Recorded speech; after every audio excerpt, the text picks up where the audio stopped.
నిలబడితే చాలు చేతికి తగిలేలా ఎత్తులో వేలాడుతున్న విద్యుత్ తీగలను చూసి గ్రామస్తులు భయాందోళనకు గురవుతున్నారు. నిర్మల్ జిల్లా బైంసా మండలం మంజరి గ్రామంలో కొన్ని నెలలుగా ఇదే పరిస్థితి.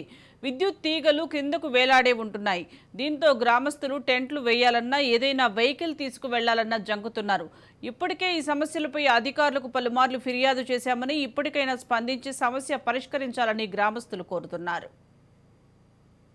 अपना ये नया घर के तरफ है सो पूरा वायर नीचा है सो है, उसको भी रिपेयर नहीं करते। गांव में घर पे ऊपर वायर है, उसको रस्सी से बंधे सो है। ये सब कल कोई मर गए तो कैसा हो ना, तुम एलसी नहीं दे तो बोलो मेरे को। हम क्या नादान दिख रही तुम्हारा। మా ఊళ్ళో కరెంటుది ఎంత అధ్వానంగా లైన్లు ఉన్నాయంటే చెప్పుకోలేకుండా ఉన్నాయి. ఎండాకాలం మొత్తం పోతున్నా కూడా లైన్మెన్ కానీ, లైన్ ఇన్స్పెక్టర్ కానీ, ఏఓ గారు కానీ వీళ్ళందరికీ ఎంత సమాచారం ఇచ్చినా పట్టించుకొని నాదుడే లేడు. ఎందుకంటే ఈ రోజు ఒక్క స్తంభానికి కూడా ఒక సపోర్ట్ లేదు, తాళ్ళతోని కట్టినవి ఉన్నాయి, ప్లస్ వైర్లు మొత్తం కింద ఉన్నాయి.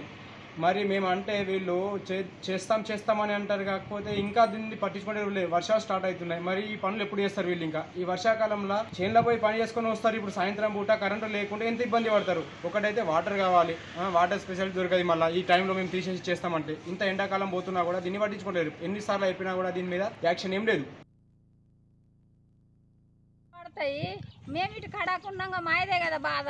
ఎడ్డు గోధులు చచ్చిపోవా, జీతాలు తీసుకుంటున్నాను అన్ని వేస్తున్నాను, ఇట్లా పనులు చేయటి ఆ కాంపుకు ఎక్కరాక అట్లా వేసుకుంటున్నాం. తెల్లని దాకా కొంత వచ్చి చూస్తే ఏర్పడబడుతుంది. ఇటు చేతులు పట్టుకుంటే ఇట్లా వాడేటట్లా చూడుండి కదా, కొంత పనులు చూసి మాట్లాడుంది. ఇక ఊరంతా తిరిగి గరపట్లు కడతలేమా, మేము ఎట్టిలు కడతలేమా, పట్టీలు కడతలేమా.